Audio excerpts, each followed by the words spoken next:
নির্বাচনের মৌসুম শুরু হয়ে গিয়েছে, নির্বাচনের সময়সীমা ঘোষণা হয়ে গেছে, নির্বাচনের তফসিল ডিসেম্বরের প্রথমার্ধে ঘোষিত হবে ইনশাআল্লাহ।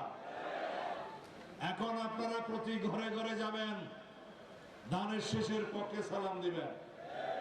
কেউ কেউ বক্তৃতা দিয়েছে এখানে আমার চাইতে বেশি জনপ্রিয় আমার বউ, তাহলে আমার নির্বাচন করার দরকার নাই, যে জিতবে তাকে নির্বাচন করতে হবে ইনশাআল্লাহ। আরো বলেছে যদি আমার সন্তান আসে তারাও নাকি বেশি ভোট পাবে, কিন্তু এটা গণতন্ত্রের ভাষা না।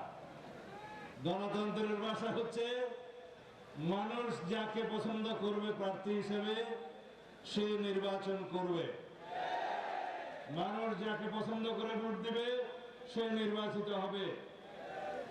আপনাদের সন্তানের বউ হিসেবে আপনারা খুব দুঃসময়ে 2008 সালে আপনাদের পুত্রবধূকে আপনারা আমার চাইতেও বেশি ভোট দিয়ে জাতীয় সংসদে নির্বাচিত করেছিলেন।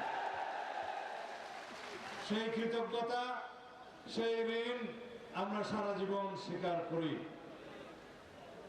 গণতন্ত্রের ভাষা হচ্ছে মানুষ যাকে ভোট দিবে সেই এমপি নির্বাচিত হবে। পিআর এর ভাষা হচ্ছে মার্কার মধ্যে ভোট দিবে কে এমপি হবে জানে না। সেই পিআর তো বাংলাদেশের মানুষ গ্রহণ করে নাই। কেউ কেউ এই পিআর পিআর বলে এখনো গলা ফাটাচ্ছে। উদ্দেশ্য কিন্তু পিআর না, উদ্দেশ্য হচ্ছে পিআর পিআর করে যদি কিছু পায়। যাই হোক, আমরা আলাপ আলোচনা করব। যে সমস্ত ভাইয়েরা, যে সমস্ত রাজনৈতিক দলেরা পিআর পিআর করে আপনারা হয়রান পেরেশান হয়ে যাচ্ছেন, আসুন আলাপ আলোচনা করি।